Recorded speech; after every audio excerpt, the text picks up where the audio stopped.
तो हेलो दोस्तों, स्वागत है आपका ज्ञान की पाठशाला में। आज हम डाइजेशन एंड एब्जॉर्प्शन के कुछ और क्वेश्चंस देखेंगे। इसके 10 क्वेश्चन हम पिछली वाली वीडियो में भी देख चुके हैं। अगर आपको वो वाली वीडियो देखनी है तो उसका लिंक डिस्क्रिप्शन में होगा। Thank you. तो आज का पहला क्वेश्चन देख लेते हैं। Two friends are eating together on a dining table. One of them suddenly starts coughing while swallowing some food. This coughing would have been due to improper movement of। तो इसके अंदर आपको बताना है कि ये जो फ्रेंड है इसको कफिंग हुई, तो इसमें इम्प्रॉपर मूवमेंट किस चीज़ की हुई जब वो सॉलो कर रहा था। तो ऑप्शन है डायफ्राम, टंग, नेक, एपिग्लोटिस। तो इसका करेक्ट आंसर तो एपिग्लोटिस ही हो जाएगा, क्योंकि जब आप फूड को सॉलो करते हो तो एपिग्लोटिस जो होता है वो बंद होता है ना, और वो लैरिंग्स की जो अपर कवरिंग होती है ना वो एपिग्लोटिस होती है। तो लैरिंग्स वो बंद कर देता है और जो फूड होता है उसको ईसोफेगस के अंदर जाने देता है। और ये जो एपिग्लोटिस है वो क्या है, एक फ्लैप लाइक स्ट्रक्चर है जो कि इलास्टिक कार्टिलेज का बना हुआ है ना, जिसके ऊपर म्यूकस की मेम्ब्रेन होती है।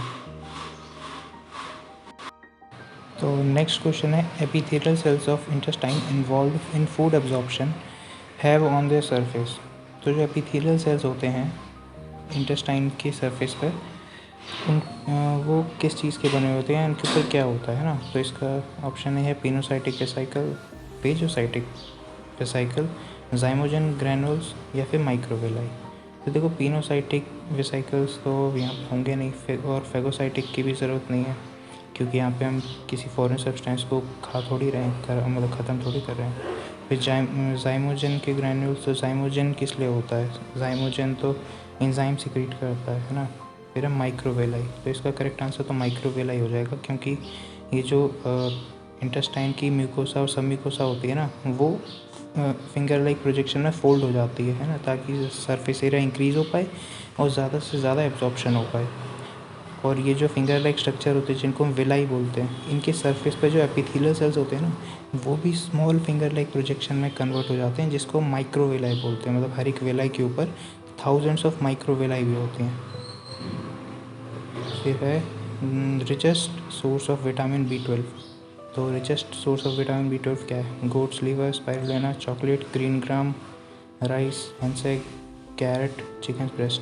तो इसका करेक्ट आंसर तो हो जाएगा फर्स्ट वाला, गोट्स एंड स्पाइरुलिना, क्योंकि विटामिन B12 जो होता है वो किसी भी प्लांट प्रोडक्ट से नहीं मिलता है। जैसे कि इसमें ग्रीन ग्राम है, राइस है, कैरेट है, तो किसी प्लांट प्रोडक्ट से ये नहीं मिलता है।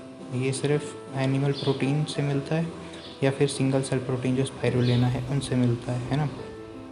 इसका काम क्या होता है, मतलब विटामिन B12 किस चीज़ में हेल्प करता है, तो ये DNA सिंथेसिस में हेल्प करता है और RBC के मैच्योरेशन में हेल्प करता है। और जो हमारे एक्सॉन होता है ना, यानी कि जो हमारा न्यूरॉन है उसके ऊपर जो माइलिन की फॉर्मेशन है वो भी इसी के हेल्प से होती है। फिर हमारा नेक्स्ट क्वेश्चन है, which one is correctly matched, vitamin E tocopherol, vitamin D riboflavin, vitamin B calciferol, vitamin A thiamine. तो इसका करेक्ट आंसर तो हो जाएगा ऑप्शन नंबर A, क्योंकि विटामिन A जो होता है उसको रेटिनॉल कहते हैं, और विटामिन B के भी कई सारे पार्ट होते हैं ना, B1 B2 B12 तक होते हैं ये। तो विटामिन B1 जो होता है उसका नाम होता है थियामिन, विटामिन B2 का नाम होता है राइबोफ्लेविन, और विटामिन D जो है, जो D का स्पेसिफिकली D2 वाला जो है ना उसको हम कहते हैं कैल्सीफेरॉल। मतलब ये विटामिन D जो है उसका कैल्शियम से कुछ रिलेशन है। और विटामिन E उसको हम कहते हैं टैकोफेरॉल, विटामिन E का नाम है टैकोफेरॉल। फिर भाई अगला question, the layer of cells that secrete enamel of tooth is. तो इनेमल कौन प्रोड्यूस करता है हमारे टूथ का, option A dentoblast, option B ameloblast, option C osteoblast, option D odontoblast. तो इसका करेक्ट आंसर तो ओडोंटोब्लास्ट है, क्योंकि जो हमारी पल्प की कैविटी होती है उसमें एक सिंगल लेयर होती है सिंगल सेल की, जो कि ओडोंटोब्लास्ट सेल्स होते हैं ना, जो कि क्या करते हैं, हमारे इनेमल जो कि हमारी बॉडी का सबसे हार्डेस्ट पार्ट है और सबसे शाइनी पार्ट है उसको बनाती है ना। ये ब्लूइश वाइट कलर का होता है और शाइनी ट्रांसलूसेंट कलर का होता है, और हमारी बॉडी का सबसे हार्डेस्ट सब्सटेंस है। फिर है अगला question, a dental disease characterized by moulting of teeth is due to the presence of a certain chemical element in drinking water, which of the following is that element. तो हमारे दांत जो ख़राब होने लग जाते हैं ना, जो हमारे टूथ की मोल्टिंग होती है, वो किस सर्टेन एलिमेंट की वजह से होती है, जो कि पानी में कभी कभार क्या होता है कि जैसे इसके अंदर ऑप्शन में क्या है, मरकरी, क्लोरीन, फ्लोरीन, बोरोन। तो जो फ्लोरीन होता है ना, फ्लोरीन का कंसनट्रेशन अगर ड्रिंकिंग वाटर के अंदर ज़्यादा हो जाता है तो हमारे दांतों को डिग्रेड करना चालू कर देता है, मोल्टिंग करनी चालू कर देता है, उनको ख़राब करना चालू कर देता है। और इसी को फ्लोरोसिस भी कहते हैं ना, जो कि मोल्टिंग ऑफ टीथ के लिए रिस्पॉन्सिबल होता है फ्लोरीन के इंक्रीज अमाउंट की वजह से।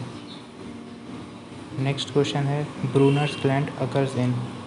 तो Brunner's gland occurs in option number A sub mucosa of duodenum, sub mucosa of stomach, mucosa of oesophagus, mucosa of ilium.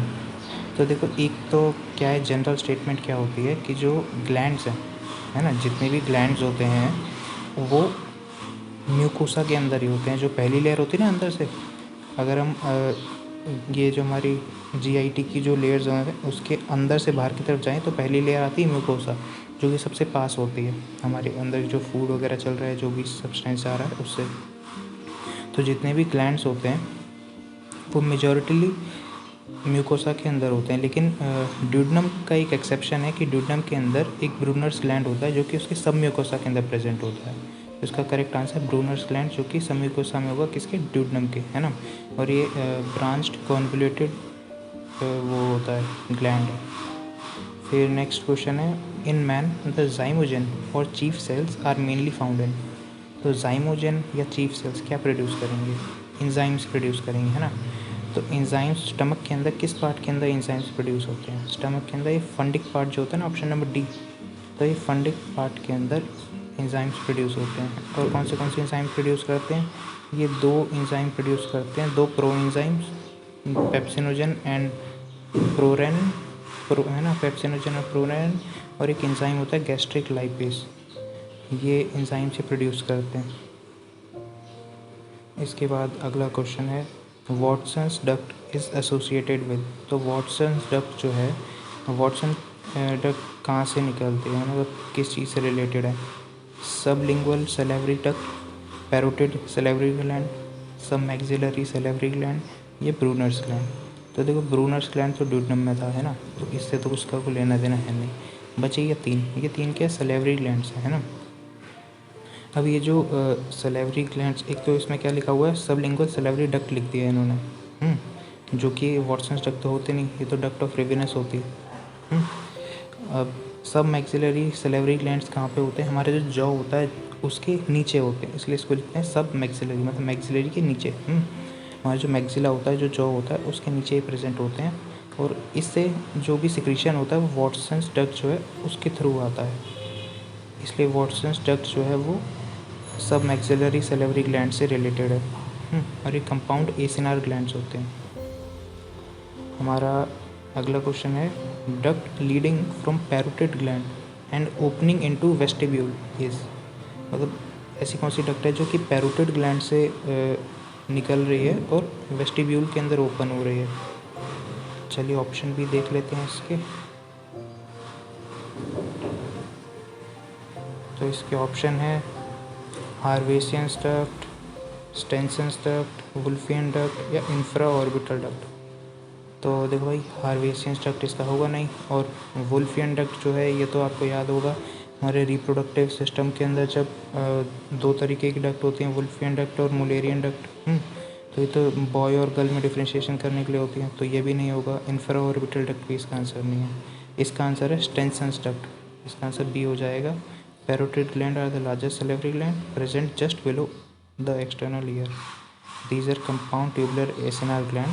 Saliva is secreted by Stensen's duct, which opens opposite to the second upper molar tooth.